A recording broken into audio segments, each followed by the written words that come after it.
Hello friends, my name is Priyanka Singh and I am MBBS first year student at KGMU Lucknow. In last year, NEET 2019, I got All India rank 791 and my marks were 654 out of 720. If I would like to share my strategy behind this success, अगर physics की बात करें तो physics मैंने के sir से पढ़ी थी एंड मेरे मार्क्स जो थे 166 आउट ऑफ 180 थे। फिजिक्स में के सर बेस्ट हैं, उन्हीं के नोट से बार बार रिवीजन करें, कई बार क्वेश्चन डायरेक्ट लिया जाता है उनके नोट से।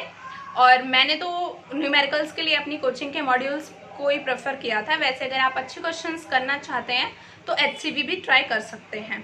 केमिस्ट्री के लिए आपका मेन फोकस NCERT होना चाहिए और न्यूमेरिकल्स, अगर फिजिकल केमिस्ट्री के न्यूमेरिकल्स की बात करें तो you can go for N Awasthi, और अगर इनऑर्गेनिक केमिस्ट्री में क्वेश्चन प्रैक्टिस की बात करें तो VK जायसवाल बेस्ट बुक है, आप वो कर सकते हैं। क्वेश्चन सॉल्व करने की प्रैक्टिस मस्ट है, वो आपको करनी ही करनी है। आपको डेली क्वेश्चन प्रैक्टिस करने हैं, आपको डेली रिवीजन करना है। और अगर बायोलॉजी की बात करें तो बायोलॉजी में NCERT आपका मेन फोकस होने चाहिए। लगभग 80 से 82 क्वेश्चंस जो हैं डायरेक्टली NCERT से आते हैं।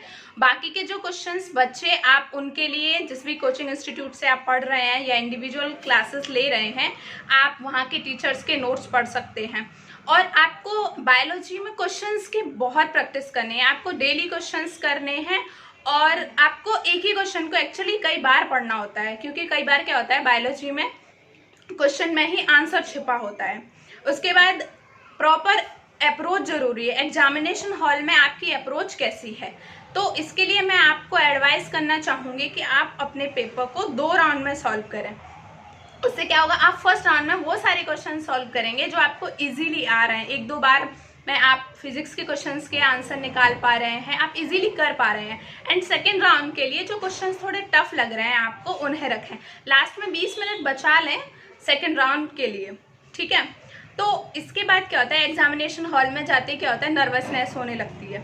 लेकिन आपको बहुत ज़्यादा नर्वस नहीं होना है, ओवर थिंकिंग नहीं करनी है। बी काम देयर एंड बी पॉजिटिव। आपने साल भर मेहनत की है तो डेफिनेटली उसका रिजल्ट निकलेगा, आपको सक्सेस मिलेगी ही।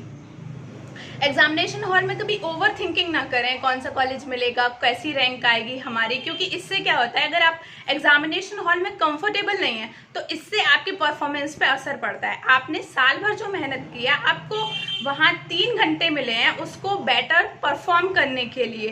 तो अगर आप वहाँ कंफर्टेबल रहेंगे, काम रहेंगे, आप ज़्यादा सोचेंगे नहीं, तो आप इजीली अपनी बेटर परफॉर्मेंस दे पाएंगे।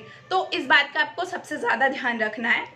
और रही बात सर्किल फिलिंग की, तो सर्किल फिलिंग के लिए बेस्ट मेथड क्या होता है, आपने एक सेक्शन किया, उस सेक्शन के लिए आपने सर्किल फिलिंग कर ली। लाइक आपने फिजिक्स कर ली, 45 क्वेश्चंस आपने सॉल्व कर लिए, उसके बाद उसकी सर्किल फिलिंग कर दी फिजिक्स की। उसके बाद जो भी नेक्स्ट सेक्शन आप करना चाहें उसकी सर्किल फिलिंग कर लें, क्योंकि एक सेक्शन की सर्किल फिलिंग करने से क्या होता है, आपको कॉन्फिडेंस आ जाता है कि हाँ मैंने इतने क्वेश्चंस के लिए स्कोर कर लिया है। तो इससे आपका कॉन्फिडेंस लेवल बूस्ट अप होता है, जो एग्जामिनेशन हॉल में बहुत ज़रूरी है। सीरियसली गाइस, ये बहुत ज़रूरी है। और एग्जामिनेशन हॉल में आप लोग प्लीज़ बी कंफर्टेबल, क्योंकि और पेपर में ये सोचें कि आई कैन डू इट। आपने इतनी मेहनत की, अगर आप नहीं करेंगे तो कौन करेगा। You will definitely do it. और हमेशा पॉजिटिव रहें, बहुत ज़्यादा सोचें ना, अपना सब कुछ उन 3 घंटों में सब कुछ अपना वहाँ आपको प्रेजेंट करना है। And lastly I would like to wish you all the best guys and may God bless you with success. Thank you.